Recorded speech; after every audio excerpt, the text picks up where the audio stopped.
know, in the context of seawalls, I think a pretty good outcome for a seawall if you have to have one. But people were really concerned about what is this wall going to do to the surfing resource. And so we actually put a condition on this project that required monitoring over time, establish a baseline, what's the break, how does it work, when does it show up, what circumstances, monitor what happens to it over time with this seawall. Now, all the environmental analysis in the run-ups basically concluded we don't think there's going to be a significant impact of the seawall on the surfing break. The monitoring, looking back, came in and it actually supported that conclusion. But what I think is important from this story and thinking about that question in relationship to the panels we're going to hear about is the conclusion really was, okay, the wall itself didn't affect the seawall, the surf break or the surfing resource. But the fact that we are here at all in this location and that we are in a place where we can't really move back, but sea level is rising, is going to change what happens out there over the long run. And you heard about that in the big picture today from Gary Griggs, that we really made some fundamental existential decisions when we decided to build where we did. So it's not the seawall itself at Pleasure Point that's going to affect the break. It's the fact that unless this line of development changes, the sea is going to rise, the depth of the water is going to change, and that's going to change what happens out there for surfers and for many others. So it raises the question of climate change and surfers as Canaries, which is the title of this panel. And so we're going to hear about some projects and some stories and different activities that are going on from the perspective of surfers in relationship to that big question, climate change. So I think our first speaker is Dan Reineman, Professor Dan Reineman. He is an assistant professor of environmental science and resource management at CSU Channel Islands. He got his degrees at Stanford in environmental resource management and also marine biology from the University of Hawaii. And he specializes in focusing on the human dimensions of the California coast, both how we affect the coast and how the coast affects us. So Dan, come on up.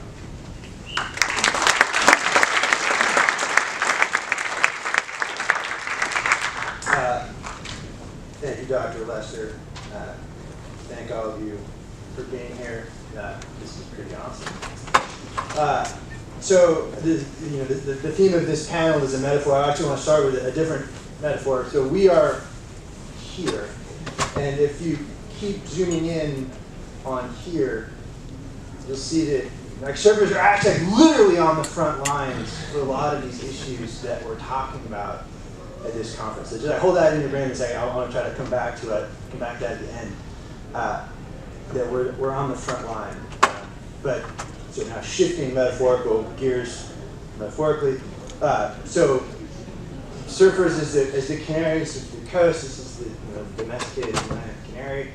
And the American thinks, oh, it's like great. We're the canary. Like what an honor. Like, what a privilege to be the canary on the front lines of the issue. But you got to keep in mind that being the canary is bad. Right? You don't want to be the canary. So the fact that we're the canaries at all is definitely a con.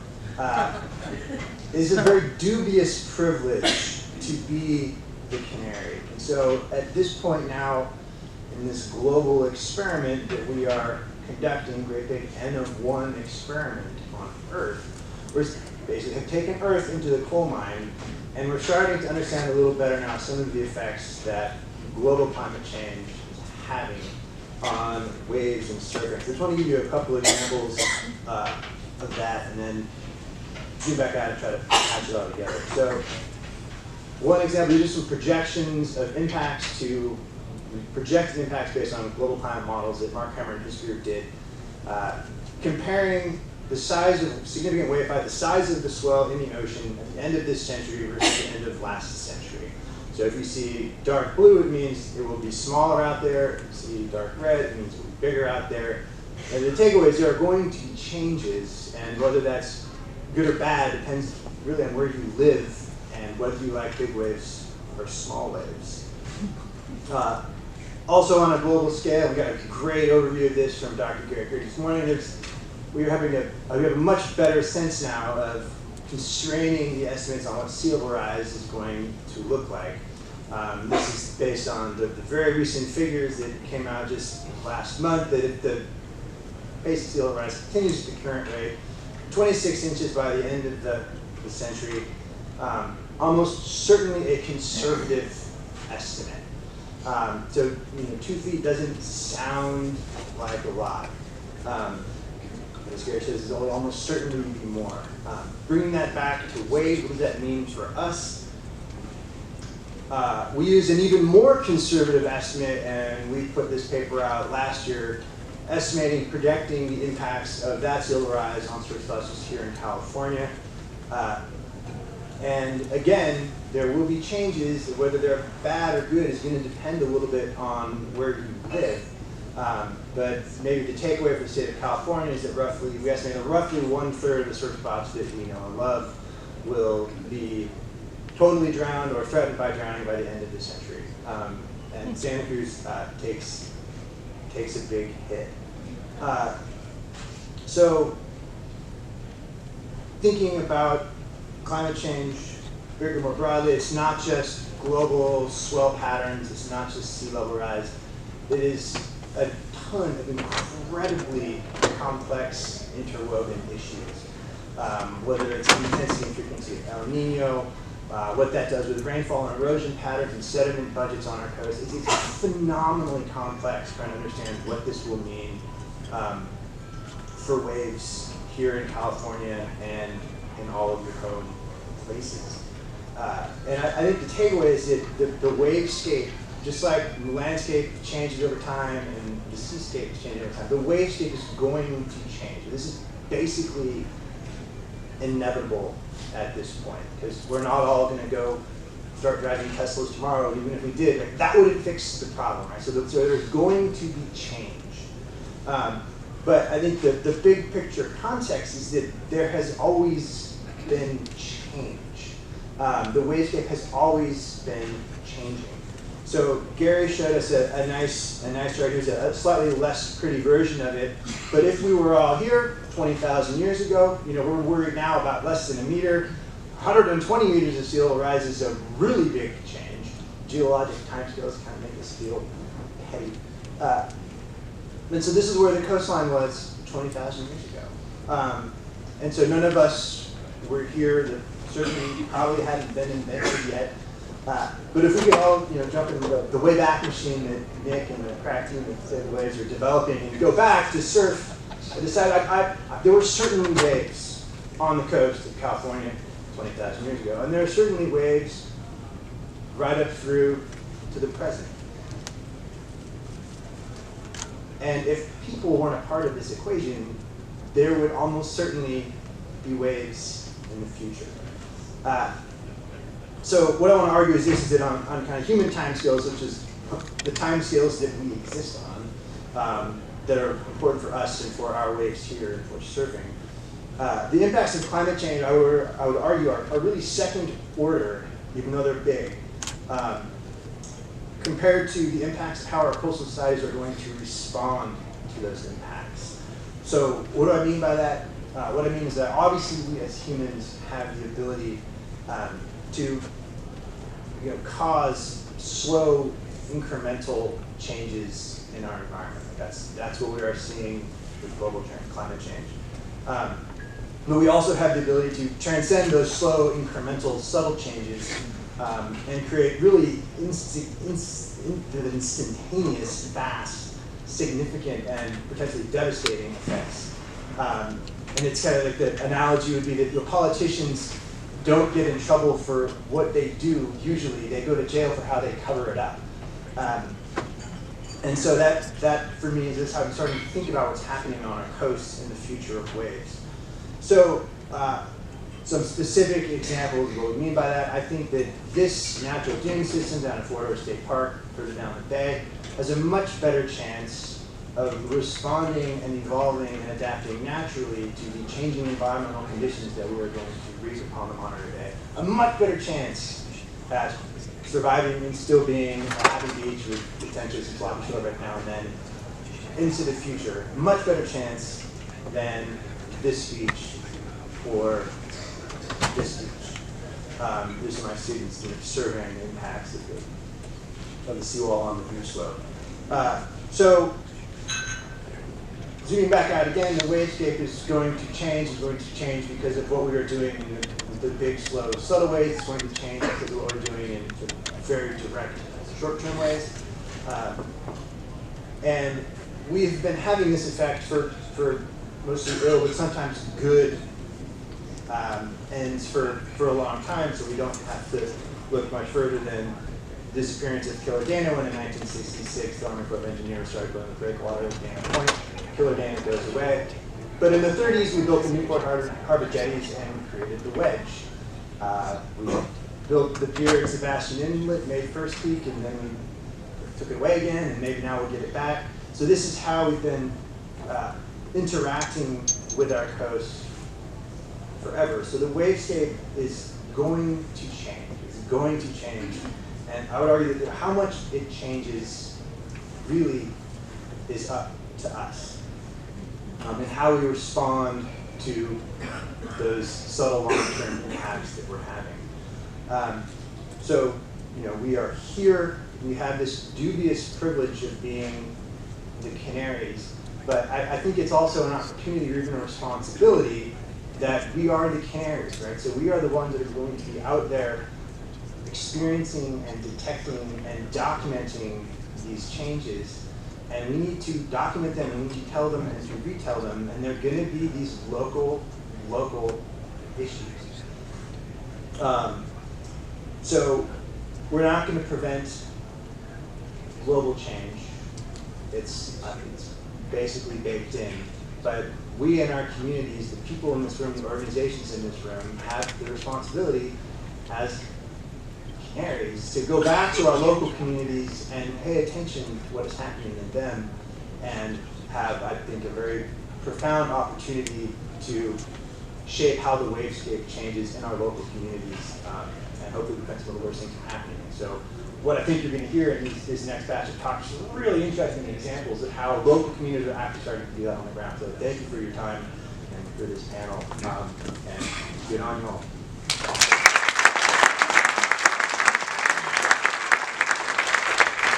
So great to be here. It's been so inspiring and really appropriate to follow the Canary talks that we just had. I'm with our city, the City of Santa Cruz's Climate Action Program, which is in its 10th year here at the city, and have to give a big shout out to our residents and our electeds for supporting such a program for this length of time and really helping us to be a leader in the environmental space. Our Climate Action Program really deals with two things. One, working with all the departments in the city as well as our community groups and our residents to reduce emissions, and we have 12 goals pertaining to that. And then also to plan for and implement projects that help us to adapt to climate change. And so I'm going to be talking really about that latter piece today. So right now, our climate adaptation plan is in the state of revision of updating. In 2011, Dr. Gary Griggs conducted our first vulnerability assessment with Dr. Brent Haddad at UCSC, and we wrote our first climate adaptation plan that was adopted in 2012. Fast forward 5 years later, the state of climate science has changed quite a bit, and we've now conducted our first sea level rise vulnerability assessment and a social vulnerability to climate change assessment that's being incorporated in our adaptation plan update that will go to City Council in this summer for adoption. In the meantime, we're out and about in the community conducting a pretty broad-based outreach campaign, trying to engage folks, our residents and stakeholder groups, including surfers, in the findings that we found from our studies, what our recommendations are, and how can they be part of the solution and keep the conversation going.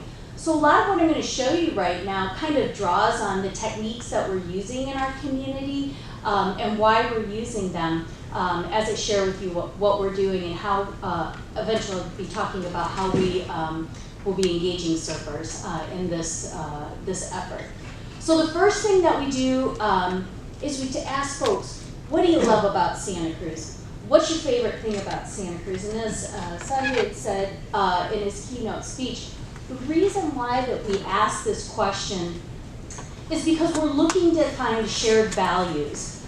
Science doesn't really work when you're talking to folks, and granted, we have a pretty progressive community here, but getting collective buy-in is super important. And you can see these are the types of responses. We use live cell phone polling during our outreach events.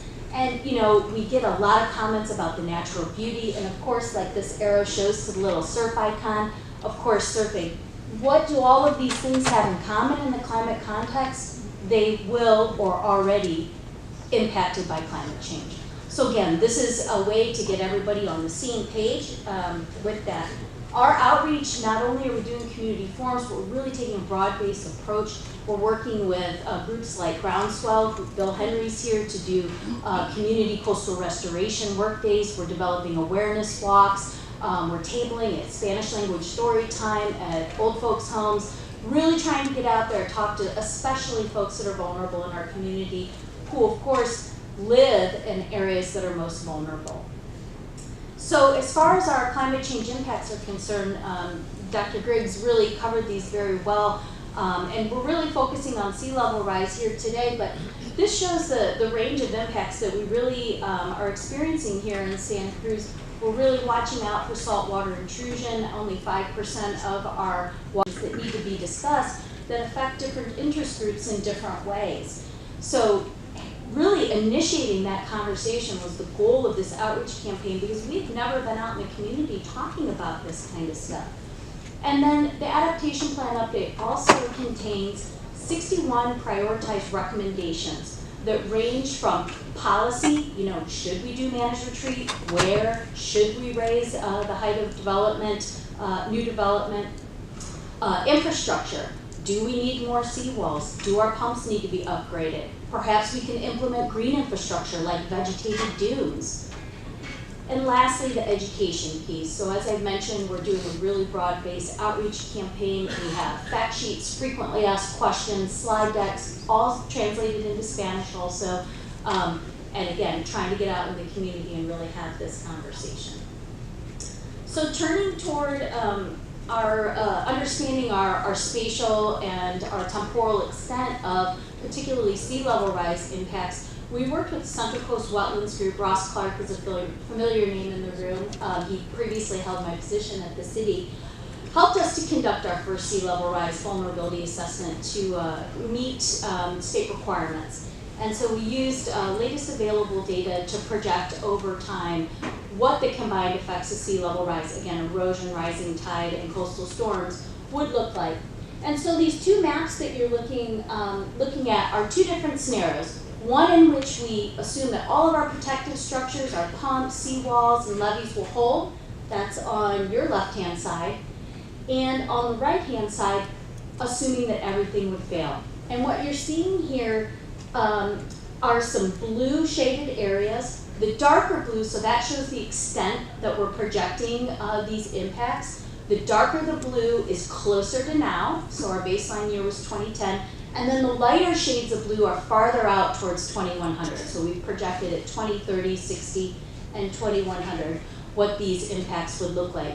Fortunately for Santa Cruz, there are no big surprises here, right? We're facing coastal erosion on West Cliff and East Cliff, increased potential for flooding in our beach flats area right over here, which is a particular concern, in our harbor, back in our Ariana Gulch open space area, and then down along West Cliff, some areas like by Natural Bridges and Bethany Curve. Of course, we're focusing on sea level rise here, but we're attempting to update with best available science all of our impacts and try to understand spatial and temporal extent. You can see that, well, maybe you can't see because this is a bit light, but our wastewater treatment facility and our police station are both, should our protective structures fail, are both areas that we're very concerned about and working on. Our second thing that we're really excited about is our social vulnerability to climate change assessment, whereby Census Block Crew, we created a social vulnerability score and ranked them. When we overlaid this information with our climate hazard zones that I just showed you, it really gives us a powerful tool to understand what's driving social vulnerability and how can we tailor adaptation strategies. Quick example, we know down in the beach flats area, folks speak Spanish. From this vulnerability assessment, all of our reverse 911 calls need to be in Spanish, right? Our routing of our fire trucks during a wildfire event, up in our Seabright area, we've got a lot of old folks up there. They need to get up there first, right? So we're just starting to scratch the surface on the utility of this social vulnerability assessment that we did with Dr. Juliana Khalil from MIST. Last, we start to get into in our outreach, you know, here are 3 different spots that we're concerned about in Santa Cruz. Here's the available solutions, not necessarily whether or not they're feasible or whatnot, but starting to try to understand what do folks prefer in terms of solutions. This just shows kind of the erosion that we're projecting on West Cliff.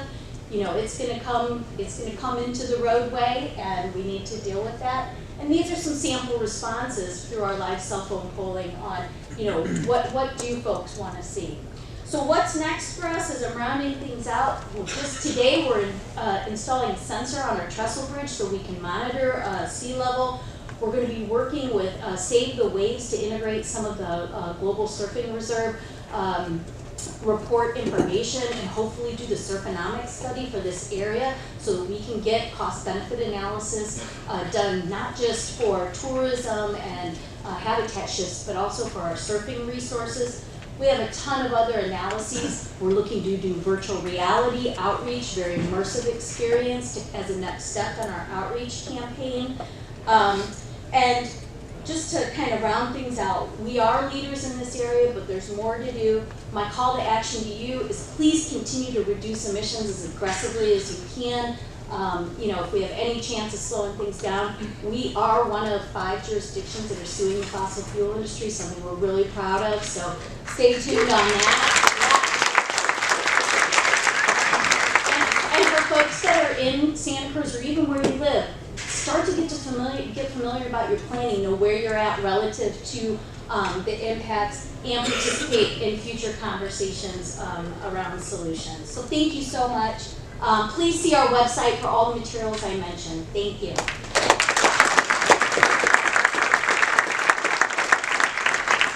We feel the impacts first through poor coastal management decisions, and soon the effects of sea level rise and climate change are going to accelerate those impacts. And so we feel this first, and we need to do something about it.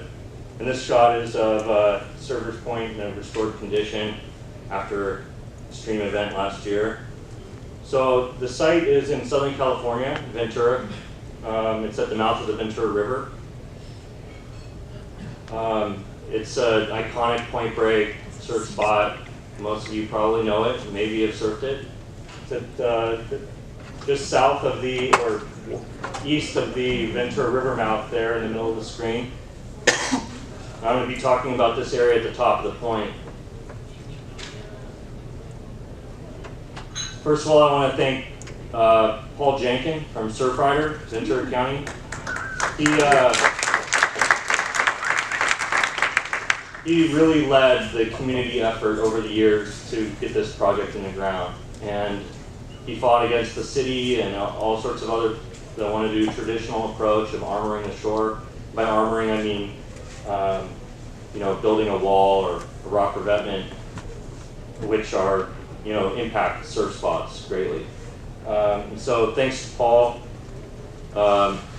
Here, this image is a T-sheet, is a historic T-sheet from 1870 that shows the historic river delta. The cobble and sand come out of the river and create the shore here.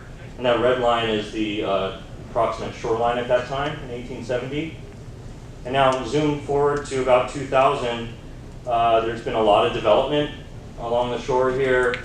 Watershed impacts, the Matilaha Dam, all constrained the shore and starved for sediment, and it resulted in erosion and constriction of this delta.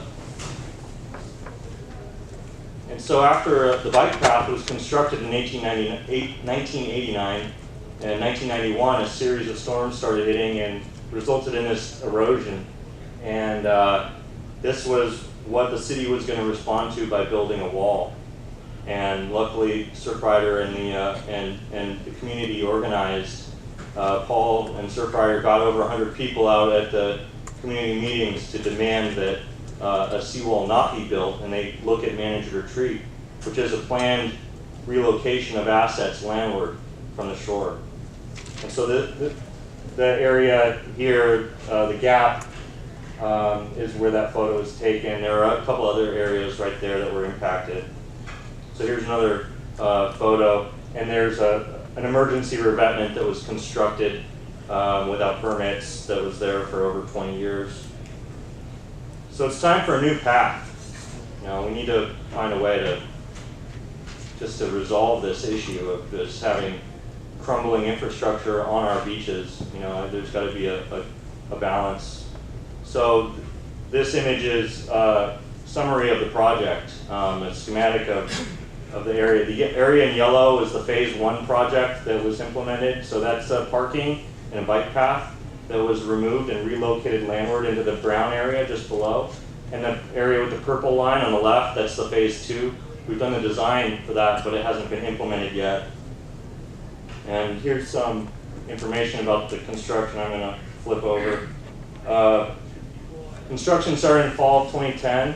We excavated the parking lot about 10 feet deep and 80 feet wide along 1,000 feet of shore, and replaced that with rounded river cobble from a local watershed. And that was over 26,000 tons of cobble, so that's a lot of trucks. And the fill that was removed was all imported fill, and so we excavated down to the native sediments, the native dunes and cobbles, and replaced it with based on a natural morphology of the area. And then brought in sand and filled in the voids of the cobble and topped it with sand. Constructed the bike path further landward out of the way of the waves and erosion. And I'll just say that sea level rise was incorporated into the design. But it was before the policy of sea level rise was, you know, required to look at, you know, projects. So after the phase 1 construction, these aerial shots show the area that got restored, but the city ran out of money, and so they couldn't construct the dunes that were part of the plan.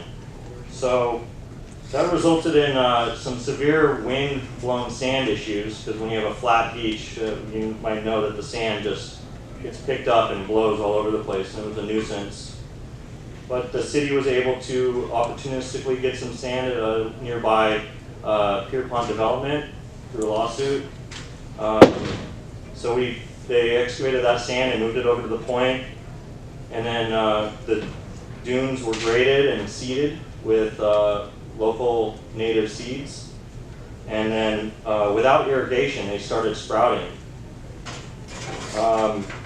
And it was a volunteer-based effort led by Surfrider. And Patagonia, there was a Patagonia grant, small grant, that was used to purchase the seed material and straw. And in the lower left corner is Dave Hubbard from Coastal Restoration Consultants. He's a dune ecologist, and he helped lead some efforts for doing the planting and also the management and maintenance of the site over the years. And this is what the site looked like in November 2017, this last fall. It's really, just looks awesome. The plants are thriving. So this was before, and this is after.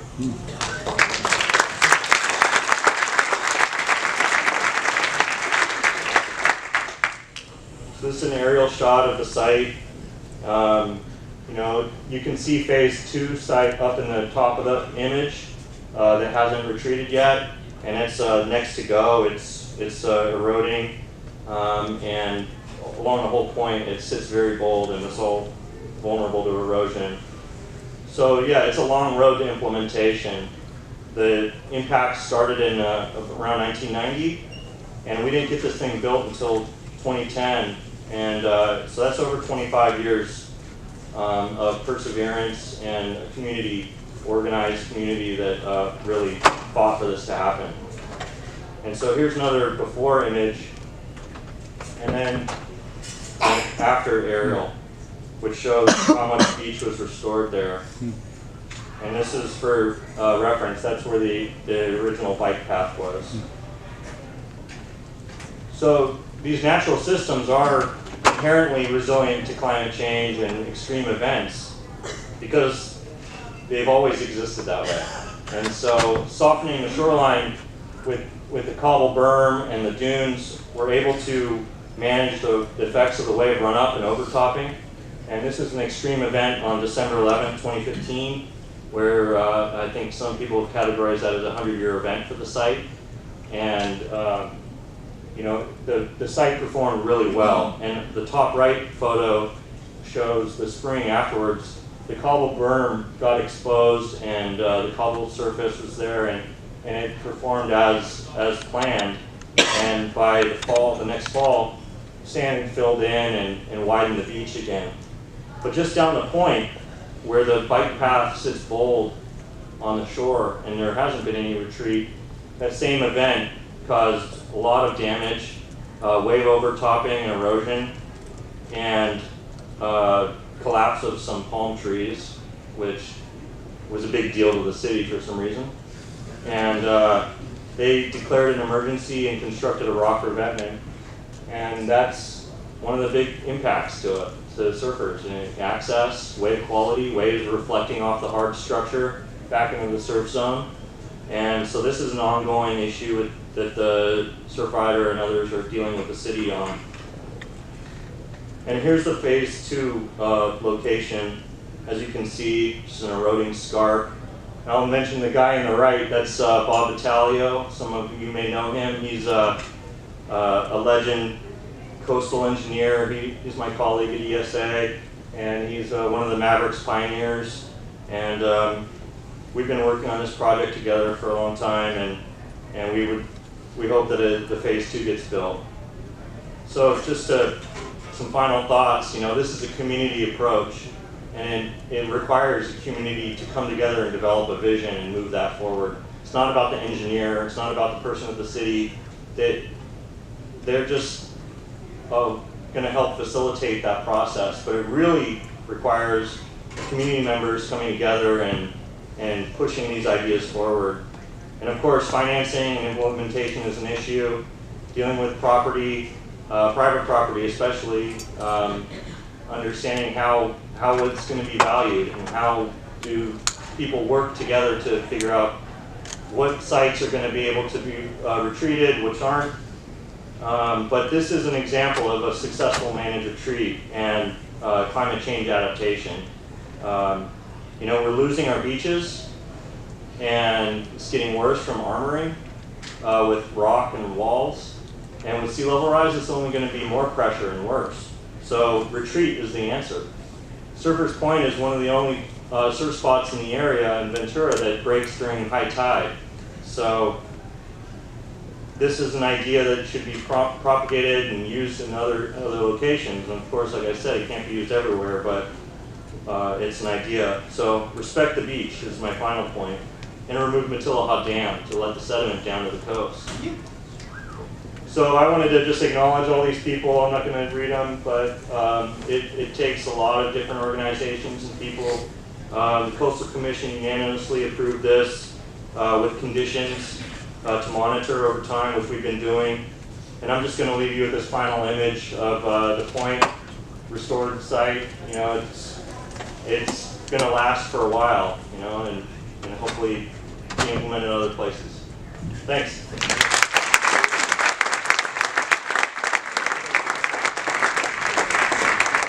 So that's a really great example of a success story, and it seems to be working as you've shown. And it is also, I think, a great example of how it is about community visioning and commitment to a different outcome. You know, I can't believe the Coastal Commission approved that bike path where it did in 1989, but you know, they make mistakes once in a while. As it relates to coastal change, and the Outer Banks is a mess right now.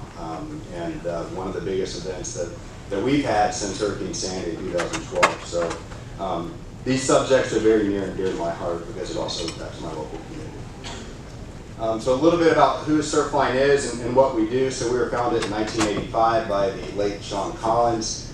For those of you that have not heard of Sean, he essentially was the godfather of recreational surf forecasting.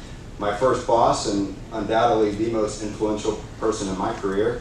And we hope that his legacy lives on in helping surfers around the world in a number of different ways.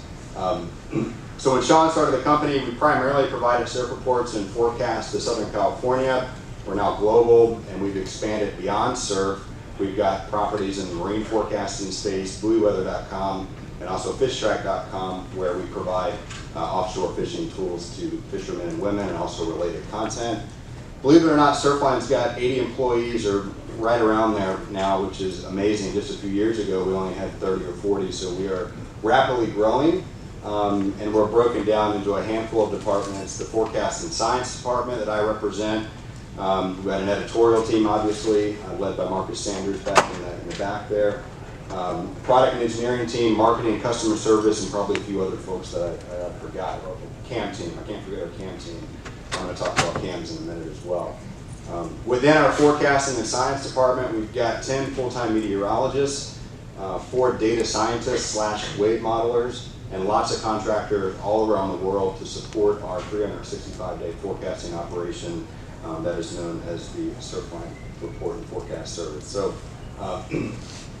the human team, our forecasts are kind of two things. We got one human aspect and one kind of model aspect. The human team, we provide value-added forecasts 365 days a year for about 100 locations. We also complement that with about 400 daily surf reports around the world. We do a lot of decision support as well outside of the service we provide on Surfline to our premium members. We're the official forecasters of the World Surf League, for example. That is a major operation, 365 days a year, that we're very proud of as well. Our data scientists at Surfline, so their big kind of duty is to support the over 5,000 surf predictions, 17-day spot forecast predictions that are on Surfline, but they do a number of other things as well, like play with buoys, which we're starting to do a little bit of right now. We also do some consulting at Surfline. We've got a 35-year historical wave database, and along with that, we do some custom modeling and related analysis. We've got several relationships with government agencies and academia that you may not be aware of, one of which I'm going to talk about in a few slides, a federal grant that we just received from the National Ocean Service to put up webcams to monitor coastal hazards.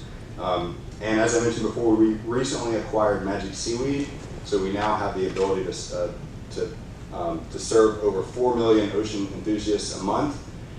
For example, we've got a new localized, personalized surf feed on new.surfline.com that allows us to get local information out in ways we never have before. And we want to use Surfline as a platform to get a lot of the great work that you guys are doing in this room out to our audience. So Surfline is involved in coastal and climate change in really 3 main ways. One is through content. I'm going to give you a couple of examples of some of the stories that we've done that we think that our audience would find worthwhile. A web camera effort, again, the National Ocean Service grant that we have. I'm going to talk a little bit about that.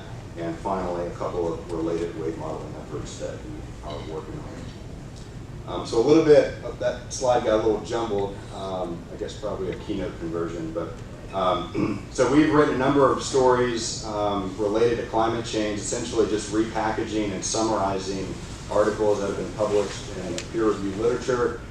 For example, 2 of the same articles that Dan spoke about, the Hemmer et al. Article, I believe in 2012, in Nature Climate Change, that simulated using global climate models and WaveWatch 3, how waves are going to change by the end of the century, and a couple of key results that they found is over large portions of the northern hemisphere, waves are actually projected to diminish in height, but they're expected to increase in height over one key location near the Southern Ocean and Tasman Sea.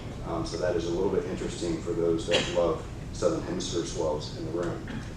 And of course, we also ran a story on Dan's paper related to sea level rise and how that is going to impact surf quality of a number of surf spots up and down the California coast. All right, so one of the biggest examples of how Surfline has used our platform to talk about coastal change is from the recent demise of Shackford Banks. So Shackford Banks on the west end of Shack, what we call it, was one of the best surf spots in the entire East Coast that is now gone. And I'm going to show you an animation here, Google Earth Engine animation. Hopefully this works.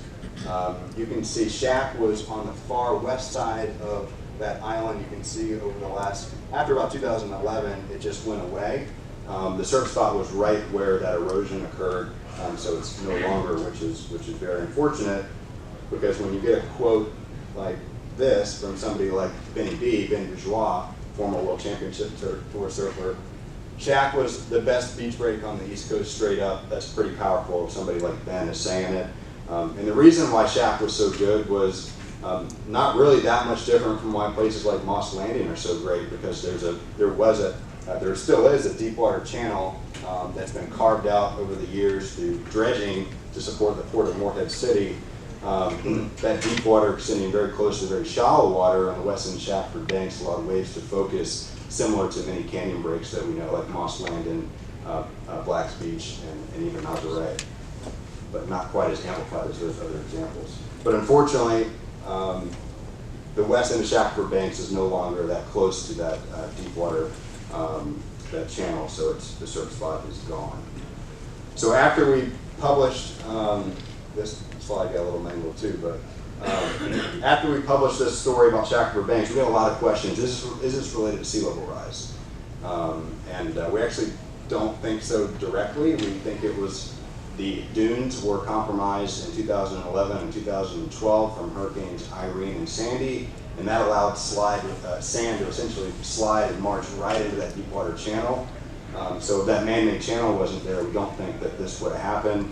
And in fact, if you look at the upper right image there, that's just an aerial shoreline analysis. Each line represents a different year where essentially the edge of the coastline was. And you can see after about 2011, it marched inland, but the one that's actually the furthest east was actually from 1946, so this has actually happened in the past before. But as we've heard several times today, we obviously know that sea level rise is very, very real.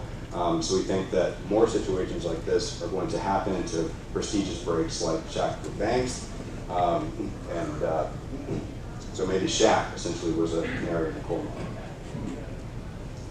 So I'm switching gears a little bit now. I'll talk about a project we're very proud of at Surfline, the WebCam Applications Testbed, or WebCat, as I'm going to refer to in a couple of slides. Partnership with the National Ocean Service is the group that's supporting this, but we're working with Socorro, the Southeast Coastal Observing Agency. They're part of IUCE, the USGS, the National Weather Service, the University of South Carolina, and ourselves. And we got this funding, gosh, I guess about 8 months ago, and since then we've installed 10 cams throughout the southeastern United States to monitor a number of different hazards, including wave run-up that I'm going to talk about here. So one of our partners, the U.S. Geological Survey, is using Surfline cameras to observe changes in water level and beach shape and size. So each hour, they're taking a profile of the beach and lining images up, and they're using that to measure water levels, and they're using that to validate a lot of their algorithms related to wave runoff and coastal change. So we're really excited about that, to use some of our expertise to help the federal government.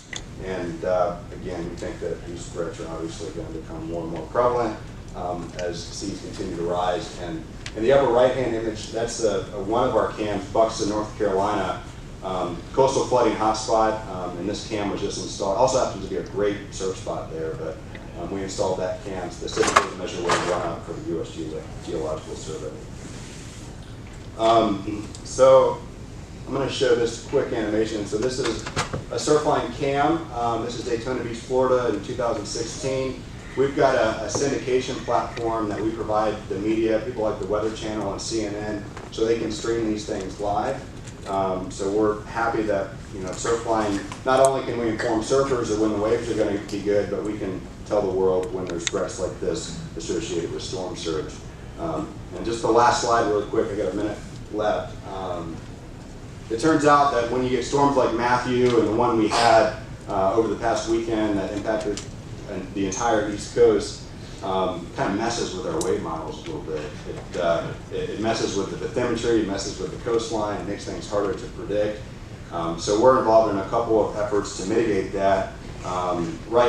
We just launched new.surfline.com, and one of the great things about the new data on that is we're actually assimilating human observations. We issue, again, over about 400 surf reports a day. All that stuff is now being ingested into our model and extrapolated into the future.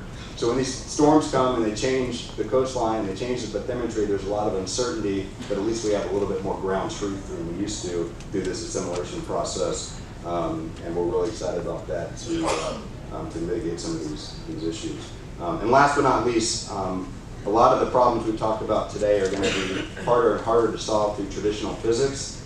So we're also investing heavily in some machine learning related near shorewave prediction schemes. So that's it. Hopefully I didn't go too long, and thanks everybody for listening.